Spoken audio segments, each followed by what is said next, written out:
Vamos a mais um clube de leitura da Bíblia, então, Naum, capítulo 2. A partir do versículo 1 diz assim, o título ali, A Queda de Nínive. Versículo 1, o destruidor avança contra você, Nínive. A gente pode sublinhar essa frase. O destruidor avança contra você, Nínive. Guarde a fortaleza, vigie o caminho. Então, guarde a fortaleza, vigie o caminho. Prepare-se para lutar. Dá para colocar isso, sublinhar isso. Prepare-se para lutar. Reúna todas as suas forças. Vamos anotar ao lado aí do versículo 1. Deus envia um destruidor contra Nínive. Deus envia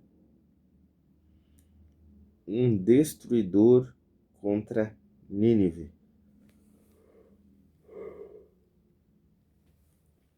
Deus envia um destruidor contra Nínive.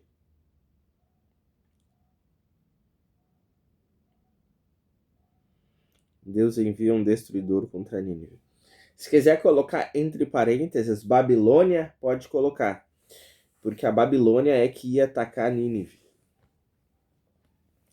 A Babilônia ia atacar Nínive e depois, mais tarde, né, a Babilônia ia atacar também Jerusalém.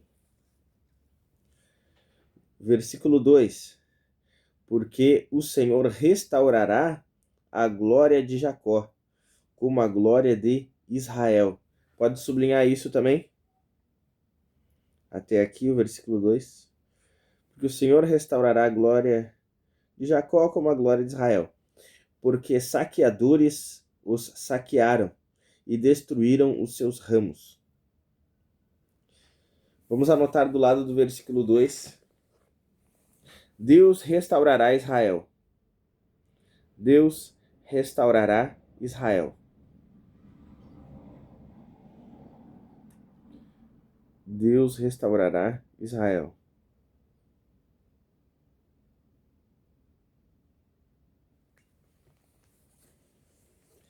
Versículo 3. Os escudos dos seus heróis são vermelhos. Os homens valentes vestem escarlate.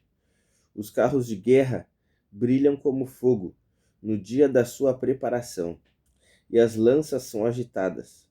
Os carros de guerra passam furiosamente pelas ruas e se cruzam velozes pelas praças. Parecem tochas, correm como relâmpago. Vamos anotar ao lado do versículo 3 e 4. Descrição do exército destruidor. Descrição do exército destruidor.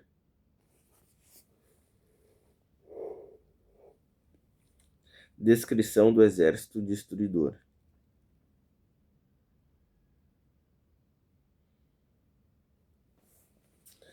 Descrição do exército destruidor. Versículo 5. Versículo 5. Os nobres são chamados, mas tropeçam no seu caminho. Apressam-se para chegar à muralha e preparam a defesa. Vamos anotar ao lado do 5. Nobres de Nínive caem apavorados correndo. Nobres de Nínive caem apavorados correndo. Nobres de Nínive caem apavorados correndo.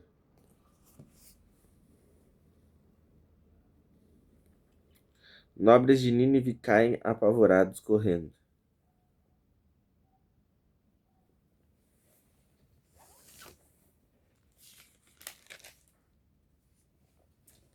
Versículo 6. As comportas dos rios se abrem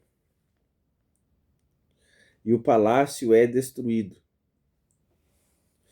Está decretado, a cidade rainha está despida, levada em cativeiro. Vamos sublinhar isso. A cidade rainha está despida, levada em cativeiro. Sublinha essa parte. As suas servas gemem como pombas e batem no peito. Vamos anotar ao lado do versículo 6 e 7. Nínive é invadida, humilhada e exilada. Nínive é invadida, humilhada e exilada.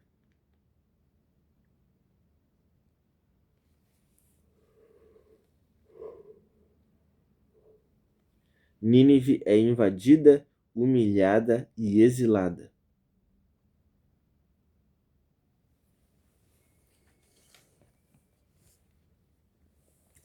Nínive é invadida, humilhada e exilada. Versículo 8. Versículo 8. Nínive, desde que existe, tem sido um tanque de águas, mas agora o seu povo foge. Pode sublinhar, vamos sublinhar o 8 até aqui, que nós lemos até aqui. Nínive, desde que existe, tem sido como um tanque de águas, mas agora o seu povo foge. Sublinha tudo isso. Alguém grita, parem, parem, mas ninguém se volta. Saqueiem a prata, saqueiem o ouro, porque os tesouros não têm fim. A cidade está repleta de objetos de valor. Pode sublinhar ali, ó. Saqueiem a prata, saqueiem o ouro. Pode sublinhar isso. Agora vamos anotar ao lado do versículo 8 e 9. Era poderosa e rica, vírgula, agora todos fogem. Era poderosa e rica, agora todos fogem. Era poderosa e rica, agora todos fogem.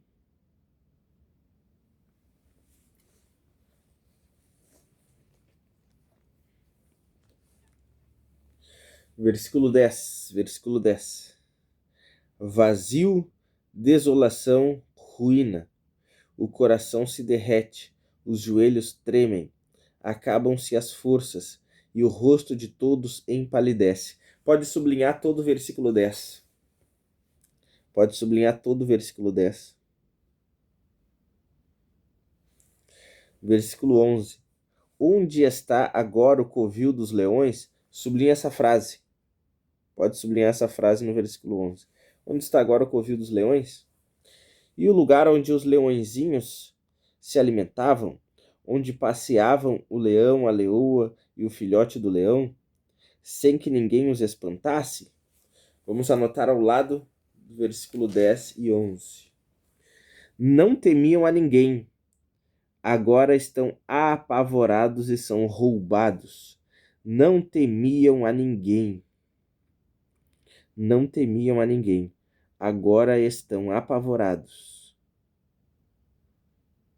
e são roubados. Não temiam a ninguém, agora estão apavorados e são roubados.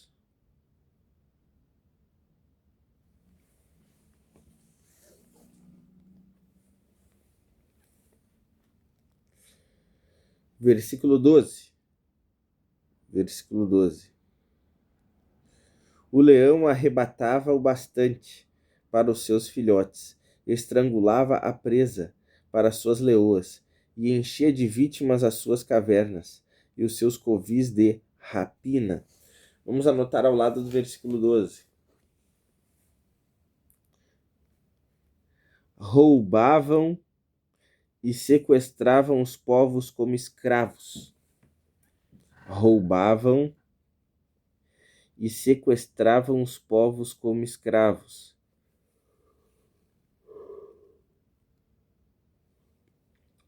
Roubavam e sequestravam os povos como escravos.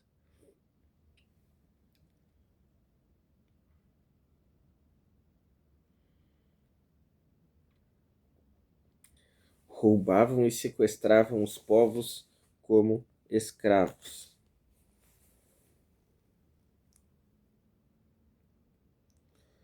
roubavam e sequestravam os povos como escravos. Versículo 13.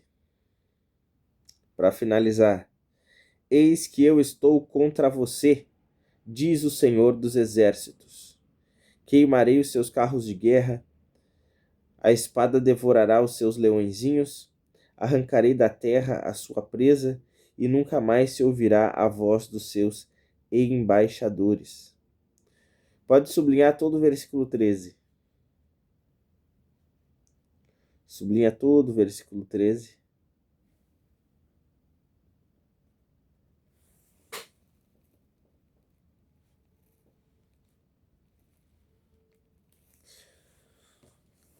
Vamos anotar ao lado do versículo 13.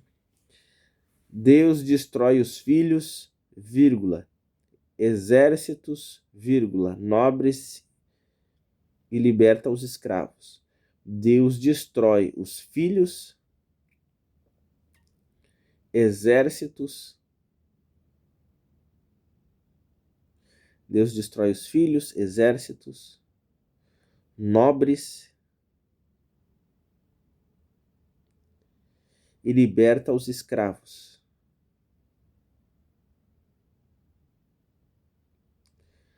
Deus destrói os filhos, exércitos, nobres e liberta os escravos.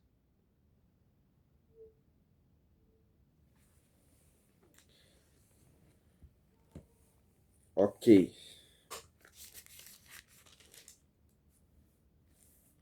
Vamos ver o que nós anotamos até aqui, então. No capítulo 2, nós anotamos: Deus envia um destruidor contra Nínive. E aí nós colocamos entre parênteses que esse destruidor era a Babilônia. Então, como nós vimos lá no capítulo 1, né? O livro de Naum ele foi escrito de 100 a 150 anos após o livro de Jonas, onde lá em Jonas, né, aquela geração se arrependeu com a pregação de Jonas, sendo que era uma frase só, né? Em 40 dias Deus vai destruir esse lugar. As pessoas se arrependeram, aquela geração se converteu. Porque no Novo Testamento Jesus disse que eles foram salvos e eles se levantarão no dia do juízo e condenariam aqueles da geração de Jesus que não creram no evangelho pregado por Cristo. E só que passou, né, todo esse tempo aí de 100 a 150 anos e agora tem uma geração ali que não conhece a Deus, não teme a Deus, e eles voltam às práticas malignas. E essa foi a lição do capítulo 1, que é que a gente precisa fazer discípulos, né? Nós precisamos falar de Deus para os nossos filhos, senão mais tarde pode ser que tenha uma geração na nossa família que eles não conhecerão a Deus e serão malignos. Então, a gente vê que chegou o dia, então, de Deus acertar as contas, já que aquela geração ali era má. Deus agora, já que eles fizeram mal para Israel, porque eles invadiram Israel, destruíram muita coisa em Israel, levaram vários israelitas como escravos para Nínive, né, para a Síria. Nínive era a capital da Síria. Então levaram Israel, grande parte de Israel como escravos para lá, fizeram mal contra o povo de Deus. E agora, né, chegou o dia de Deus dar a sua retribuição. Então Deus levanta a Babilônia para ser instrumento de juízo contra Nínive. E da mesma forma, meus irmãos, a gente precisa tomar muito cuidado, né, quando a gente faz alguma coisa ruim contra os nossos irmãos que são filhos de Deus. Porque aqui, né, eles tinham feito coisas ruins contra os filhos de Deus, que eram Israel, embora Israel tivesse feito mal, ok? Mas, por eles terem feito mal contra o povo de Deus, agora chegou a vez deles sofrerem o pênalti, vamos dizer assim, né? Deles colherem o mal que eles fizeram. E a gente tem que tomar muito cuidado no nosso relacionamento com os nossos irmãos. A gente tem que saber que o mesmo Pai que é nosso é Pai deles. E por mais que alguns irmãos nossos venham a falhar, a gente não pode desejar o mal dos nossos irmãos, né? A Bíblia chega a dizer em 1 João que aquele que não ama o seu irmão é do maligno, assim como Caim foi. Caim, que lá em Gênesis, né, no capítulo 4, Caim mata Abel. Então, quando a gente não tem amor aos nossos irmãos, a gente acaba seguindo o caminho de Caim, e isso é muito grave. No Novo Testamento, Jesus chega a comparar a ira contra um irmão, né, sem motivo, ao próprio assassinato, porque Jesus disse, né, está escrito, né, não matarás. Eu, porém, vos digo, qualquer que se irar contra o seu irmão, sem motivo, no seu coração já é réu, já se tornou culpado. Então, quantas pessoas, né, muitas vezes a gente já não assassinou no coração e nem sabe, né? Isso é forte a gente falar, mas isso é verdade. Então, a gente tem que tomar muito cuidado com os sentimentos que a gente alimenta no nosso coração. Ok, meus irmãos? Depois, no versículo 2, nós anotamos: Deus restaurará Israel. Porque ali a gente sublinhou: porque o Senhor restaurará a glória de Jacó, como a glória de Israel. Porque, meus irmãos, pensem comigo, se Deus, ele restaura a nossa vida no momento da conversão, né? Pega lá a gente todo destruído pelo mundo, pelo pecado, e aí Deus transforma a nossa vida. E agora, enfim, nossa vida está ali alinhada, né? Enfim, estamos no Senhor, o Senhor restaura muitas vezes família, saúde, muitas coisas. E se Deus fez isso quando nós ainda éramos pecadores ali, né? E no momento da conversão ele restaurou a nossa vida, Deus também pode fazer a mesma coisa, ainda que num determinado momento da nossa vida a gente tenha pisado na bola, tenha se afastado de Deus, tenha cometido pecados. Deus pode, através da sua graça, nos restaurar novamente, ok? Então, da mesma forma que Deus pode fazer isso conosco, a gente tem que pensar que Deus também pode fazer o mesmo na vida dos nossos irmãos, ok? Pode ser que algumas pessoas na igreja tenham falhado contigo ou comigo, mas a gente viu aqui, ó, Deus restaurará a glória de Jacó como a glória de Israel. Imagina que eles tinham se afastado de Deus, mas Deus iria restaurá-los novamente. Então, se pessoas falharam conosco, né, agindo contrário ao evangelho, ainda assim Deus pode restaurá-los, e a gente tem que desejar a restauração das pessoas, ok? Não é porque as pessoas falharam conosco que a gente tem que desejar que o pior aconteça com elas. Não, a gente tem que desejar a restauração, a salvação, que elas se alinhem novamente com Deus, porque a Bíblia fala em uma das cartas de Paulo a Timóteo: Deus quer que todos sejam salvos e cheguem ao pleno conhecimento da verdade. A Bíblia fala em Ezequiel que Deus não tem prazer na morte do ímpio, antes Deus deseja que ele se arrependa e se converta dos seus maus caminhos. Então, é isso que a gente tem que desejar, a restauração na vida das pessoas e não desejar a destruição. Versículo 3. Nós anotamos ali no versículo 13 e 4, descrição do exército destruidor. Porque fala ali, né, da cor do uniforme deles, que era vermelho, enfim, né, fala dos carros de guerra, que eles eram velozes. Ali descreve como era esse exército destruidor, né, que no caso era a Babilônia, que viria contra a Síria, contra Nínive. Versículo 5 nós anotamos: nobres de Nínive caem apavorados, correndo. E isso aqui, meus irmãos, é só para a gente ver que quando chega o juízo de Deus, não importa a influência política, não importa a riqueza, não importa o quão sábio ou quão forte tu seja, porque quando o juízo de Deus chega, ele subjuga todos. Ninguém está acima do juízo de Deus. Quando Deus derramou o dilúvio na época de Noé, o dilúvio, o juízo de Deus alcançou reis, nobres, alcançou a todos. E a Bíblia fala em Apocalipse que do maior ao menor, quando Cristo voltar para operar juízo na terra, do maior ao menor eles vão subir, eles vão fugir, subindo os montes, procurando cavernas. A Bíblia diz que eles vão gritar, dizendo que os montes caiam sobre nós, mas nos livrem da ira do Cordeiro de Deus. Então imagina que até a parte dócil de Jesus, vamos dizer assim, que é a parte Cordeiro, que foi ele ali se entregando na cruz, até a parte mais dócil de Jesus, no dia do juízo, será irada também, como a parte feroz, que é leão, porque Jesus é leão e cordeiro.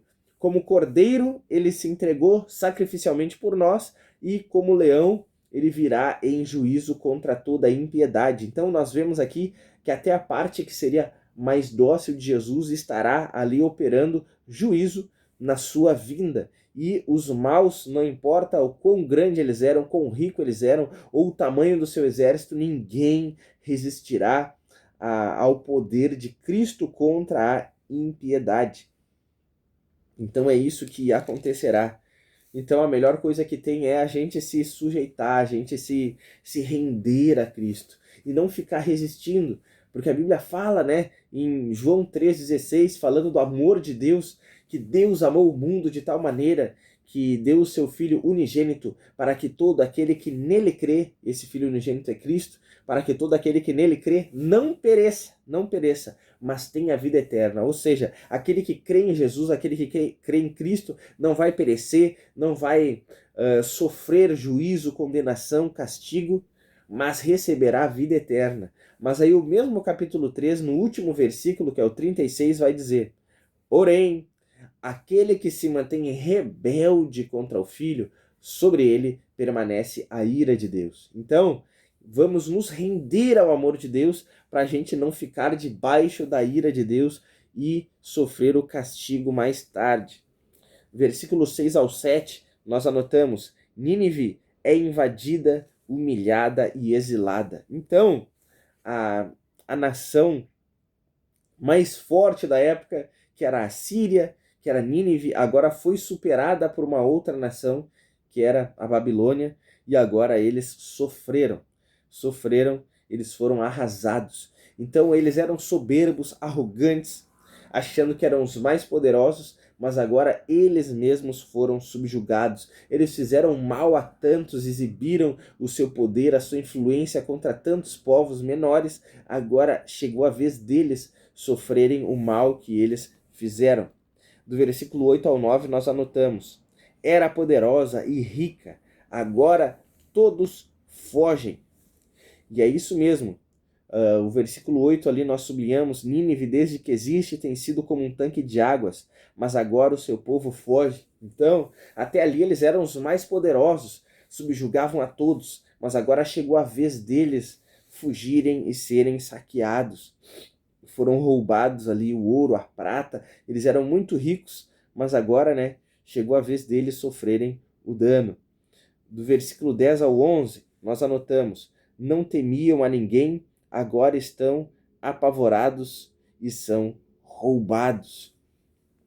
Que ainda, no versículo 12, nós sublinhamos: roubavam e sequestravam os povos como escravos. Então, olha quanto mal eles fizeram, meus irmãos. Olha quanto mal eles fizeram, e eles achavam que o juízo nunca chegaria para eles. Eles nunca imaginaram que se levantaria um inimigo à altura, até porque naquele momento eles eram o maior império do mundo, mas ninguém é tão poderoso, ninguém é tão grandioso que não possa ser derrubado e arrasado por Deus. Porque Deus é que é altíssimo, Deus é soberano, Deus é todo-poderoso. Então Deus vê muitas vezes a arrogância de alguns, né, e os faz cair. Como Satanás se levantou de forma arrogante, querendo ser igual a Deus, e a Bíblia mostra que ele foi arrasado, ele caiu. Jesus fala lá no Novo Testamento: eu via Satanás caindo como uma estrela, enfim. Ele diz que via Satanás caindo. Então, ninguém é tão poderoso assim que Deus não possa derrubar quando Deus vê a sua arrogância. E por isso, meus irmãos, que a Bíblia fala que aquele que se humilha, Deus exalta, mas aquele que se exalta, Deus abate. Por quê? Porque Deus ama um caráter de humildade nas nossas vidas. Então, por mais conhecimento bíblico que a gente venha a ter, por mais unção, poder, dons espirituais que a gente venha a ter, por mais riqueza, prosperidade que Deus venha acrescentar na nossa vida, nunca sejamos arrogantes, que sejamos sempre humildes, um coração manso e humilde, como Jesus falou, né? Falando, né? Vinde após mim, ou melhor, vinde a mim todos que estão cansados e sobrecarregados, e eu vos aliviarei. E aprendei de mim, que sou manso e humilde de coração. Vejam, Jesus era Deus na terra. Jesus era Deus em forma humana, Deus encarnado. E ele disse: aprendei de mim, que sou manso e humilde de coração. Então, alguém que era Deus era manso e humilde de coração. Se ele que era Deus era manso e humilde de coração, que dirá nós que somos meros pecadores? Devemos ser mansos e humildes de coração e nunca nos sentirmos superiores aos nossos irmãos. Quando Deus nos dá uma posição de liderança, de autoridade dentro da família, dentro de uma empresa, dentro de um ministério, a gente não tem que usar aquilo como uma forma de dominação aos nossos irmãos, uma forma de opressão, de forma alguma, porque a Bíblia fala em uma das cartas de Pedro, dando conselho aos pastores, dizendo: pastores, pastoreiem o rebanho de Deus de boa vontade, não por obrigação, e também não como dominadores do povo, mas pelo exemplo. Ou seja, a forma bíblica de liderança é a base do exemplo. A gente não pode querer cobrar dos outros coisas que a gente não faz. Jesus falou, condenando os líderes religiosos da sua época, dizendo: olha só, vocês aumentam o fardo das pessoas e vocês nem com o dedo ajudam as pessoas a levar. Por quê? Porque os líderes religiosos da época de Jesus, eles aumentavam a lei de Deus, eles colocaram regras a mais, ou seja, a lei de Deus já era muito difícil de ser cumprida à risca, e eles ainda queriam colocar mais regras, ou seja, eles aumentaram o fardo ficou mais pesado, e eles não ajudavam em nada as pessoas a carregar aquele fardo que eles estavam tornando mais pesado. Então, a gente não pode agir dessa forma. Isso é abuso de poder e Deus não se agrada disso. Vamos adiante. Para finalizar, nós anotamos no versículo 13: Deus destrói os filhos, exércitos, nobres e liberta os escravos. Então a gente vê que Deus iria arrasar completamente, né, o povo de Nínive, e Deus iria libertar aqueles que foram sequestrados. Deus ia libertar as nações que foram pegas, sequestradas por eles. Naquela parte ali que diz, no final do versículo 13, arrancarei da terra a sua presa, e nunca mais se ouvirá a voz dos seus embaixadores. Então ali, arrancarei da terra a sua presa. Então imagina que aqui Deus usa a alegoria, né, do leão e da presa, que eles muitas vezes caçaram as nações, eles pegaram como presa as nações menores, né? E agora Deus diz, eu vou arrancar da terra de vocês a sua presa, eu vou libertar os cativos. Opa, desculpa, caiu o celular. Eu vou libertar os cativos, vou libertar todos aqueles que vocês oprimiram, vou libertar aqueles que vocês oprimiram, e agora vocês é que serão arrasados. Então, meus irmãos, que a gente não semeie o mal, para a gente não colher o mal. Então, o grande ensinamento, né, que a gente tem aqui desse capítulo 2 é que ninguém é tão grandioso, né, que Deus não possa arrasá-lo caso esse tal, né, se engrandeça, se envaideça, porque Deus é contra a vaidade, contra a arrogância. São pecados gravíssimos aos olhos de Deus, ok? E então Deus abate aqueles que são soberbos, né? Porque nada está fora do alcance de Deus. Nenhum inimigo é grandioso demais para Deus. A Bíblia fala, né, que quando Jesus voltar, com o sopro da sua boca, ele vai acabar com o anticristo. Então, há muitas, nos nossos tempos, nos nossos dias, né, há muitos, vamos dizer assim, muitas falas, muitas teorias, né? Esse fulano é o anticristo, o ciclano é o anticristo. Sabemos, a Bíblia mostra que o anticristo, né, vai armar uma grande perseguição contra o povo de Deus na grande tribulação, mas a gente vê que Jesus, na sua vinda, né, ele não vai nem se esforçar. Com o sopro da sua boca, ele vai acabar com o falso profeta, com o anticristo. Então Jesus não vai se esforçar muito. Olha a diferença do poder de Deus. Deus ele não faz queda de braço com ninguém. O diabo não faz queda de braço com Deus. É como se fosse uma luta de um dinossauro contra uma formiga ou contra um piolho. Então é incomparável o poder que Deus tem. Amém, meus irmãos?